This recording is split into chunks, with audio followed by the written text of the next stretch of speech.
A mid-Missouri community in mourning tonight after 4 kids from the same family die in a house fire. KOMU8's Caroline Peterson spent the day at Lake Ozark. She joins us now from the newsroom with more on the investigation into what happened. How do I sign up? Yeah, Jim, Emily, it's not an easy story to tell. 4 young boys, just ages 14, 8, 5, and 4, all pass away in a fire last night. And not an easy discovery for the parents who were not home at the time. They got there just in time to see firefighters desperately trying to put out the blaze. Fire crews showed up around 1 this morning. The heat of the fire was so strong, firefighters could not get in right away. Strong gusty winds could have played a role in how quickly the fire intensified, and one neighbor says he ran outside to try to help. He was able to get the other neighbors out of their home. We also spoke to his wife. Sad.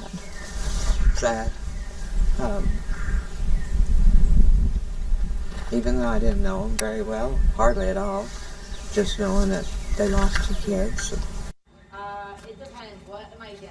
Like, I feel like each dog gets a price. The children attend school, the Osage, and the school released a short statement on Facebook saying that they would provide grief counseling tomorrow for any students who knew the kids or who had any connection to them and would need extra support. Tonight, the state fire marshal's main message at the press conference was that everyone needs to check their smoke alarms. In the studio, Caroline Peterson, KOMU8 News. Today's deadly fire bears a haunting similarity to a 2015 fire in nearby Osage Beach that also killed 4 children. The kids were watching a movie when one of the parents left the room. He said he smelled smoke, opened the front door, and found a wall of fire. He said the condos quickly filled with smoke and couldn't get back to the kids' room. The cause of that fire was never determined because of the extensive damage. Another day, another development in the Greitens investigation. Today started in St. Louis at the courthouse and continued at the Capitol building, where lawmakers have been trying to do business as usual. KOMU8's Claire Kopsky joins us now with an update on this story. The morning started with a decision in St. Louis that had people around the states refreshing their news feeds. It was a decision that could have either put an end to the criminal case against the governor or pushed it forward. Today on the east side of the state, Judge Rex Burleson refused to dismiss the criminal case against Governor Greitens, despite the governor's defense team's plea. The judge also gave prosecutors a slap on the wrist for withholding evidence. He said there have clearly been violations by the state. Part of the judge's sanctions allow the defense to sit down with the private investigator and the woman at the center of the case for another legal interview. Meanwhile, at the Capitol, the Greitens scandal continues to be an interruption to legislators' jobs. It's a distraction and something that really, I think, is hurting our ability to pass good quality legislation for the people of Missouri. Lawmakers' attention has turned to the investigation into impeachment. The General Assembly is taking the situation very seriously at this point. There is, however, indecisiveness among those in the Republican Party, keeping the impeachment process at an impasse. Today, the sentiment that enough is enough loomed in the air. It's time for the governor to resign, let Missouri move forward, and if he won't resign, the House is going to have to act. It's become just kind of a national laughingstock, and so I just hope we get out of it. Now lawmakers wait on an impeachment ballot. It seems like an easy vote. A possible vote that continues to keep Missourians on their toes. Some lawmakers today said the judge's decisions not to dismiss the case today adds to the pile of knocks against the governor, while others are waiting for the court's decision on May 14th before voicing their own opinion. Reporting in the studio, Claire Kopsky, KOMU8 News. A scary moment at the Capitol today. Senator Maria Chappelle-Nadal received a mysterious envelope. The Senate held a news conference about it. Just before 5 p.m., she tweeted a cancer-causing pesticide was sent to her office. She thanked the first responders and Senate members this morning. After announcing what had happened, she tweeted, "Let me be clear, the coward that sent the envelope made a grave mistake. There's no way in hell I will be intimidated by a fool." Unfortunately, those of us who are in public office, in the public eye, perceive threats like this oftentimes because of our advocacy for issues that are really important. The Cole County Hazmat team came in to help. She moved to another office to continue her work. A woman involved in the shooting of Clinton police officer Ryan Morton had her charge upgraded from second-degree murder to first-degree murder. Officers mistakenly went to 37-year-old Tammy Widger's home on a 911 call that came from a home 20 miles away. When officers went inside, ex-convict James Waters began shooting, killing Morton. Widger didn't pull the trigger, but state law allows prosecutors to charge anyone who commits a crime at a murder scene. An Osage County school teacher is facing charges today after admitting he had inappropriate contact with students. Prosecutors charged Mark Allen Edwards with first-degree statutory sodomy and sexual contact with a student. Students attend School of the Osage. The Miller County Sheriff's Office was first notified yesterday about the allegations. Investigators say they spoke directly with students involved to collect evidence for the case. A maintenance worker is dead after a television station tower collapsed today, trapping him underneath. Rescue crews say the nearly 2,000-foot tower at KOZK Public TV collapsed when workers were replacing some beams. The name of the worker that died is unknown. 5 other workers were also injured. The cause of the collapse is not known. Missouri State University owns that station and the tower. The University of Missouri-Kansas City announced layoffs for 17 professors and administrators, and most of the layoffs are faculty positions. The university says the cuts are part of an ongoing effort to restructure and save resources. It's part of a 3% reduction from each school, college, and division. Tim says there is a frost advisory for tonight. Let's check in with him to see what to expect for tomorrow morning. Hey, Tim. Yeah, go ahead and expect those cold conditions once again. The good news is this is probably our last night for several days, if not hopefully the rest of the spring season, that we actually drop into the 30s. But we do have a frost advisory for tonight for central and southeastern Missouri that goes until 9 o'clock in the morning because it's going to get cold. We have that dry, clear sky, and temperatures by tomorrow morning could be anywhere from about 33 to 35 outside by the morning. Cool times. It's quiet times here over the Midwest right now with high pressure overhead. Our next storm system, it's off over the west coast right now and over the Rocky Mountains. Do we have some rain in the forecast? Hey, who knows? We might have a few raindrops here in the state over the weekend. Otherwise, it may just stay dry as a whole. Here's a look at that morning planner for tomorrow. Cold start for the morning. 34 will be where we're at 7 o'clock. 54 by noon, up to 63, and almost mild for tomorrow afternoon. Coming up, your weekend forecast, and I'll preview what next week looks like here in just a couple of minutes. All right, Tim, thank you very much. Former New York City Mayor Rudy Giuliani is joining President Trump's personal legal team. He will help advise the president on the Russia election interference probe. He says he will focus on carrying out negotiations with special counsel Robert Mueller.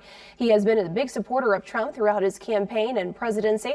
President Trump calls the former mayor a longtime friend and looks forward to getting the probe quickly resolved.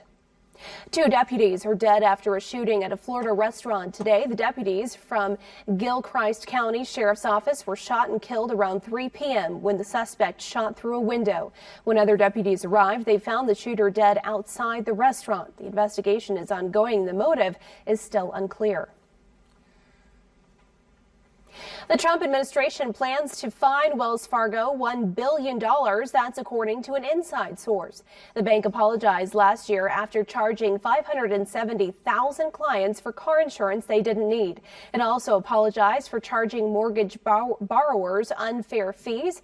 An internal review of 20,000 customers found missed car payments or repossessed cars due to the unnecessary Wells Fargo costs.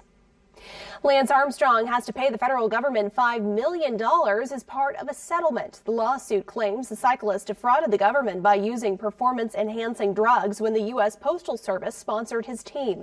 Armstrong admitted his steroid use in 2013. His former teammate, who originally filed the lawsuit, is eligible for 25% of the settlement. Coming up, Missourians address bias by seeing it through someone else's eyes. Plus, parents learn what it takes to put their team behind the wheel.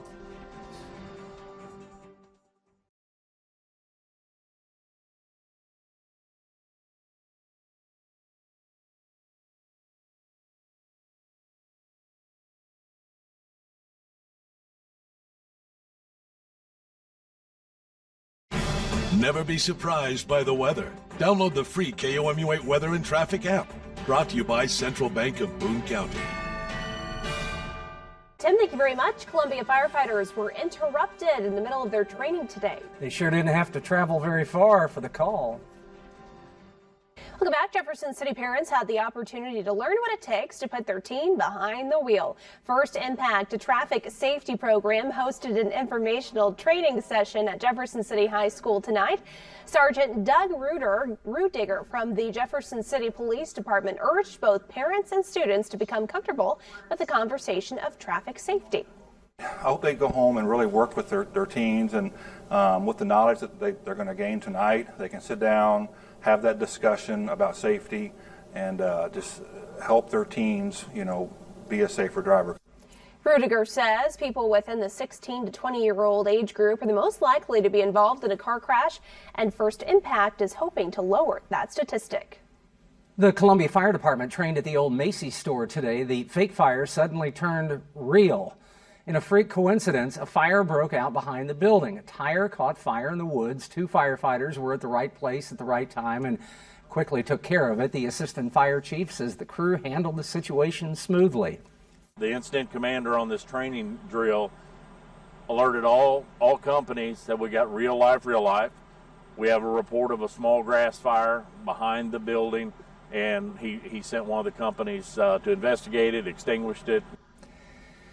The cause of the fire is not known. Firefighters continued to practice rescuing fellow firefighters, doing building searches, this time uninterrupted by a flaming tire.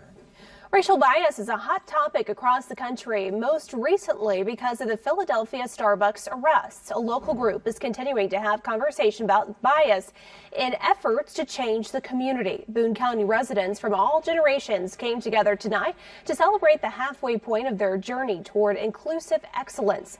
Since the beginning of the year, people from all walks of life have confronted their own biases through a series of conversations, lectures, and performances. Program Director Nikki McGruder says the group is tackling difficult dialogues about all issues, not just race. We have to do a lot of work in so many different issues that we haven't just pinpointed one. But we could have some healthy discussion about Starbucks. The group will host a poverty simulation and conversation about ability in the weeks to come. The journey officially ends in August, but McGruder says people are already asking her what's next for the community. Mizzou missing its ace on the mound this weekend with Vanderbilt in town. Could the rest of the pitching staff pick up the slack? That's coming up next in sports. KOMU Sports. Hi, everyone. The Missouri baseball team began a big conference series with the Vanderbilt Commodores at Taylor Stadium. What a pitching matchup. Lefty T.J. Sikkema for Missouri against right-hander Drake Fellows of the Vanderbilt Commodores. Beautiful sunset over Taylor Stadium right before first pitch. Sikkema, the southpaw, has been outstanding this season and dealing early. He strikes out a Vanderbilt batter. Struck out a bunch of them, in fact. A career-high 10 strikeouts for Sikkema in his 6 strong innings of work. The Commodores having trouble catching up. Scoreless game, second inning, when the Tigers work their way around the base paths. Cade Bourmet gets to third as the ball got away from the catcher, and that would be key because he would score on this infield single by Matt Burler to make it 1-0 Tigers.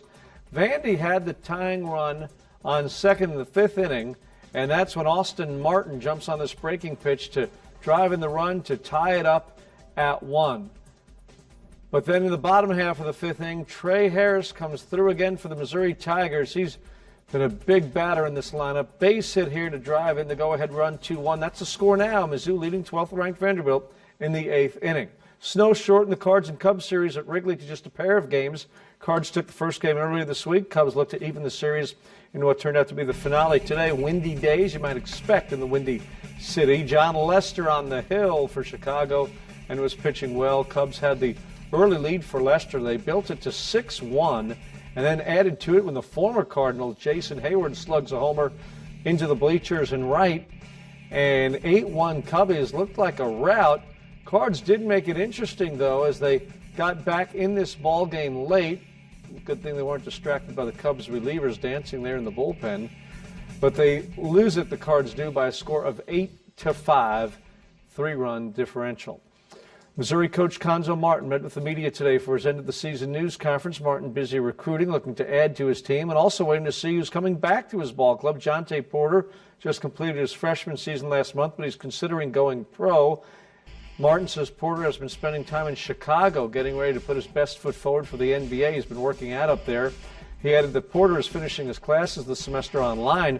Porter declared for the draft, but is not signed with an agent, so he has until May 30th to withdraw his name if he... I think he grew down the stretch when you're talking about a basketball player as well as anybody in the country, in my opinion, just down the stretch, how he played and his confidence grew. Just you could watch him on the floor, the way he was communicating and reading things and seeing things. So it's just growth for a young guy at 18 years old. So he'll get the information. He'll make the best decision. Again, Porter has until the end of May, the 30th at least, to make that decision. That's sports. Coming up on KOMU 8 News at 10 o'clock, wildfires are spreading across the western states tonight. Yeah, strong winds and drought are making it harder for firefighters to contain them. We'll detail the damage caused by these natural disasters. Tim. Well, it looks like we may be rain-free for a couple of days. A spot chance possible over the weekend. That's about it. Best chances for rain over southern Missouri. Here's a look at your forecast for tonight. Kind of a frosty night. 34 tonight. 39 in the morning, 63 and mild for Friday afternoon.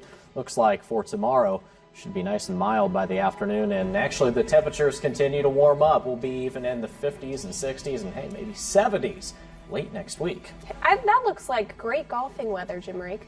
Oh, absolutely. No, I mean, I don't need 60s or 70s. True. Give me 40 degrees. I'd prefer 60 to 70.